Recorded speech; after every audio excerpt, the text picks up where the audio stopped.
yung aking pangarap na sinabi na nung bago akong upo na sana mapababa natin ang presyo ng bigas ng 20 piso. Maibababa pa ba sa 20 kilo ang bigas? Ito ang tanong ng bawat Pilipino sa ating Pangulo Marcos Jr. kung kailan bababa ang presyo ng bigas sa bansa. Ipinangako nga ba ng Pangulong Marcos Jr. ang 20 kilong bigas sa kanyang termino? Malinaw na ito'y pangarap niya at hindi niya ipinangako pero ganun pa man ginagawa na ng Pangulo ang mga paraan upang magkatotoo ito o kung hindi man ay sana bumaba ang presyo ng bigas sa merkado. Sa pag-upo pa lang ng Pangulo sa pwesto ay siya na ang naging Secretary ng Department of Agriculture upang matutukan niya at malaman niya ang ugat ng problema. Subalit kasabay ng kanyang pag-upo bilang secretary ay siya namang pagsiklab ng gulo sa Ukraine at Russia na naging sanhi na malaking inflation o pagtaas ng bilihin dahil tumaas ang presyo ng langis dahil sa mataas na pangangailangan ng Europa dahil nagsara ang tubo ng langis na galing Russia, kaya ang nangyari marami ang sinisuplayan ng Middle East ng langis sa mundo dahilan upang tumaas ang presyo dahil sa laki ng demand nito. At isa ang Pilipinas sa naapektuhan dahil binibili natin ang barrel ng langis sa Middle East ng mahal, kaya ang resulta nagmamahal din ang produkto isa na ang bigas dahil apektado sila sa presyo ng langis. Isa rin sa naging sagabal upang bumaba ang bigas, ang kaliwat kanang hoarding ng mga negosyanteng mapagsama-tala dahil itinatago nila ang mga bigas sa kanilang pribadong bodega upang magkaroon ng kakulangan ng bigas at ito'y ibebenta nila ng mahal sa merkado dahil sa kakaunti na lang daw ang stock ng bigas sa bansa. Malinaw na kawalang hiyaan ng mga negosyanteng abusado at ginigipit ang gobyerno. Kaya nga nag-utos ang Pangulong Marcos na i-inspeksyon ang lahat ng bodega upang madakip ang mga nagtatago ng bigas sa bodega. Marami ng warehouse ng bodega ang ni-raid ng ahensya at toni-tonelada ang mga nakumpiska ng pamahalaan dito at kinasuhan na ang mga hoarders na may-ari nito. Isa din sa balakid ng Pangulo ang ipinasang Rice Tarification Law na naging batas sa panahon ng Pangulong Duterte. Layunin ng batas na ito na patoan na lang ng tax ang lahat ng pumapasok na imported na bigas sa bansa at ang tax ay gagamitin sa pagtulong sa magsasaka sa pagbili ng mga murang fertilizer, mga equipment gaya ng tractor na ipapamahagi sa mga magsasaka upang maging moderno ang pagsasaka sa bansa at pagbibigay ng cash assistance sa magsasaka.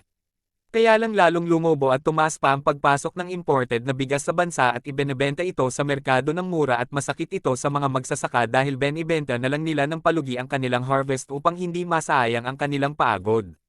Dahil nga sa problema na magsasaka na pagkalugi ay nagkaroon ng programa ang Pangulong Marcos Jr. na ibalik ang Kadiwa Caravan na bibili ng mga ani ng mga magsasaka na hindi palugi. Sa ngayon binibili ng gobyerno ang ani ng magsasaka sa halagang 23 ang kilo at palugi naman itong ibinebenta ng Kadiwa Caravan sa mga mamimili o kaya ibinebenta ng 30 hanggang 27 ang kilo.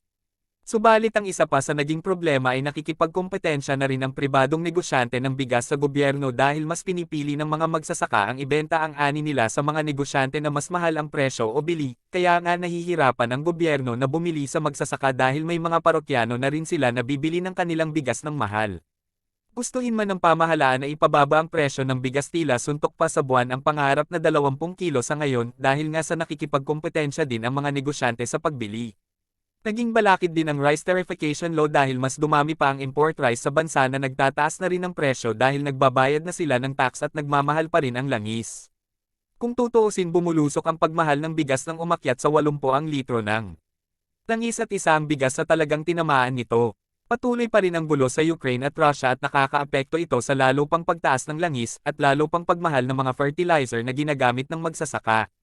Isa din sa mga paghihirap ng mga magsasaka ay ang bayarin nila sa kanilang lupang sinasaka dahil ito'y binabayaran pa nila sa gobyerno na may interes at isa itong dahilan bakit nahihirapan silang makaahon sa pagsasaka dahil sa binabayaran titulo ng sakahan, kaya nagkaroon ng programa ang Pangulong Marcos na hindi na pagbabayaran ang mga magsasaka sa mga natitirang bayarin nila sa lupa at kasulukuyan nagbibigay pa rin ang pamahalaan ng titulo sa mga magsasaka upang tuluyan ng maangkin ng magsasaka ang mga lupa na sinasaka nito, kumbaga inilibre na ito ng gobyerno upang wala nang puproblemahin ang mga magsasaka sa pagbabayad. Sa ngayon gumagawa ng paraan ang Pangulong Marcos upang matupad pa rin ang pangarap niya na 20 pesos na bigas, inuutos niya pa rin ang paghihigpit na hulihin ang mga rice hoarders sa bansa at patuloy itong ginagawa ng Ahensya ng Agriculture. Sa katunayan 130 mahigit ang sinuspende ng Ahensya ng Agriculture dahil sa maanomalyang pagbebenta ng mga opisyales ng ENEFA ng mga buffer stocks na bigas sa mga negosyante sa halagang napakamura. Ang katwiran ng mga opisyales ay mabubulok na daw ang mga bigas sa bodega kaya kailangan ng ibenta. nagkaroon ito ng hearing sa Senado at base sa pag-iimbestiga walang bidding na nangyari at hindi totoong mabubulok na ang mga bigas na ibinenta sa mga begosyan.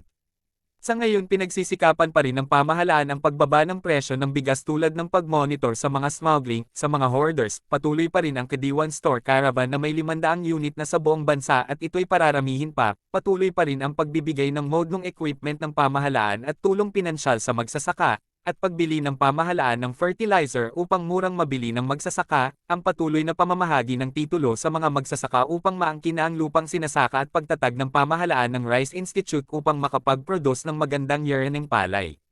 Ginagawa ng pamahalaan Marcos Jr. ang lahat ng paraan matupad lang ang pangarap ng bawat Pilipino na murang bigas, sa kanyang magdadalawang taon sa termino hayaan muna natin siyang gawin ang lahat at suportahan ang mga hakbang na ito, hindi agad-agad magkakaroon ng milagro pero Atlas gumagawa ng paraan ang Pangulo, ang magagawa mo na lang ay suportahan ang mga programa niya at hindi puro reklamo.